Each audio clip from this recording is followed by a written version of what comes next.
नमस्कार, मेरा नाम तान्या पंत है और मैं दिल्ली की रहने वाली हूँ। 21 अगस्त को मेरे साथ एक ऐसी घटना हुई है जो मैं आपके साथ शेयर करना चाहती हूँ। करीबन दिन के 1:15 बजे मैं प्रीत विहार से कुछ शॉपिंग करके निकल रही थी।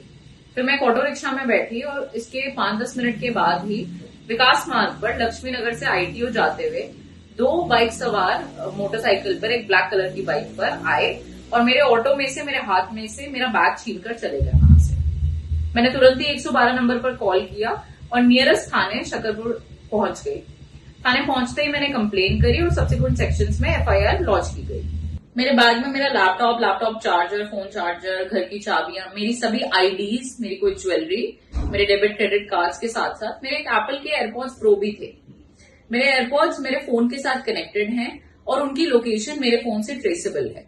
ये बात मैंने अपने इन्वेस्टिगेटिंग ऑफिसर को भी बताई और मैंने उनको रिक्वेस्ट किया कि वो प्लीज इस पे तुरंत एक्शन ले, क्योंकि मैं अपने बैग की और अपने एयरपॉड्स की लोकेशन ट्रेस कर पा रही हूँ। मेरा ये उनको बताने के बाद सेम डे इवनिंग में अराउंड 6-6:30 पर वो लोकेशन लोनी गाजियाबाद की पाई गई और ये बात बार बार IO को बताने के बाद उन्होंने मुझे कहा कि आप खुद वहां पे चले जाइए और मैं आपके साथ एक हमारी टीम का कांस्टेबल भेज देता हूँ। 2 कांस्टेबल्स को मेरे साथ भेजा गया और हम उस लोकेशन पे पहुंच गए। लोकेशन पे पहुंचने के बाद हमने ये पाया कि वो लोकेशन एक घर की आ रही है और उसी घर की लोकेशन वहीं स्टेबल थी और करंट लोकेशन काफी टाइम तक उसी घर की आ रही थी। वहां पहुंचते ही लोकल्स ने हमें वहां पे घेर लिया।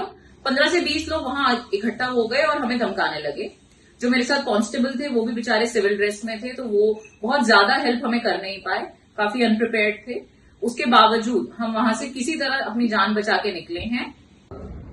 रात के 8:30 बजे हम उस लोकेशन पे पहुंचे और उसके बाद वापस आने के बाद जब मैंने इमीडिएट रिस्पांस की उम्मीद करी तो मुझे बहाने दिए गए कि चोरों ने स्टेट बॉर्डर क्रॉस कर लिया गया है, हमें परमिशन चाहिए गाजियाबाद जाने के लिए या बागपत जाने के लिए, परमिशन नहीं मिलने के कारण इसमें डिले हो रहा है और ना जाने क्या क्या। उसके बाद हम वहां से वापस आए। वापस आने के बावजूद सारी रात और अगले पूरे दिन उसी घर की करंट लोकेशन बार बार आ रही थी और अपडेट हो रही थी। कंटिन्यूसली सेम लोकेशन आ रही थी और ये मैं बात शकरपुर थाने में हेड कांस्टेबल, अपने IO, सब इंस्पेक्टर को, हर किसी को अपडेट कर रही थी along with those constables as well. Exact location पता होने के बावजूद कोई इमीडिएट एक्शन नहीं लिया गया। ओवर 24 आवर्स वो लोकेशन उसी जगह पे स्टेबल रही और किसी ने कोई एक्शन नहीं लिया। 22 अगस्त को करीब 5:30 बजे के आसपास वो लोकेशन वहां से मूव होनी शुरू हुई और अराउंड 6-6:30 के आसपास वो लोकेशन बागपत पहुंच गई। बागपत में वो लोकेशन स्टेबल रही अराउंड 9-9:30 तक। 9:30 के आसपास जो भी वो चोर था या जिसके भी पास मेरे एयरपॉड्स थे, उन्होंने मेरे एयरपॉड्स रीसेट कर दिए और मैंने वो लोकेशन लूज कर दी। अब मैं उनको और ज्यादा ट्रेस कर नहीं पा सकती। 22 तारीख की शाम को जब मुझे थाने में बुलाया गया कि आप आइए और कैमरा की फुटेज देख के आइडेंटिफाई करिए कि स्नैचर्स कौन थे, मैंने उन स्नैचर्स को आइडेंटिफाई करा और जो मेरे साथ पुलिसकर्मी बैठे थे उन्होंने खुद आइडेंटिफाई करा कि ये वही स्नैचर्स हैं जिन्होंने करीब 10-15 दिन पहले उसी एरिया में एक दूसरी बाइक पर सेम कपड़ों में, सेम हेलमेट्स पहन के स्नैचिंग करी है और ये लोग हैबिचुअल ऑफेंडर्स हैं। उस एरिया में कई स्नैचिंग्स पहले कर चुके हैं। आजकल देश में जो माहौल चल रहा है वो सब देखने के बावजूद मुझे खुद उस लोकेशन पे भेज दिया गया बिना मेरी सेफ्टी का ध्यान रखे हुए, मात्र 2 कांस्टेबल्स के साथ, जिनमें से एक तो सिविल में थे और उनके पास वेपन भी नहीं था। मैं इन अथॉरिटीज से सबसे पूछना चाहती हूँ, दिल्ली पुलिस से ये पूछना चाहती हूँ कि क्रिमिनल्स की लोकेशन पता होने के बावजूद उनको छोड़ देना हमारे सिस्टम का स्टैंडर्ड बन गया है क्या?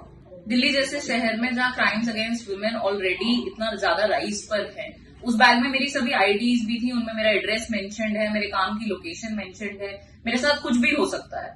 इसलिए मैं आप सबसे ये रिक्वेस्ट करूंगी कि आप प्लीज इस वीडियो को ज्यादा से ज्यादा शेयर करें ताकि जो भी अथॉरिटीज हैं वो ये देखें कि 2 दिन तक करंट लोकेशन कल्प्रिट की होने के बावजूद हमारी दिल्ली पुलिस कोई एक्शन नहीं ले पाई। प्लीज इसे शेयर करें।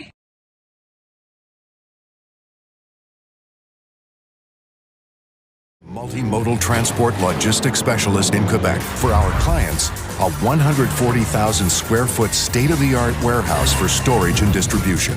Our promise? To take charge of all types of cargo and deliver it fast in the world. Crime से लेके राजनीति तक, किस नेता ने 5 साल में क्या क्या काम कराया, दुनिया के हर कोने की खबर जानने के लिए सब्सक्राइब करें शेयर स्पीक न्यूज को।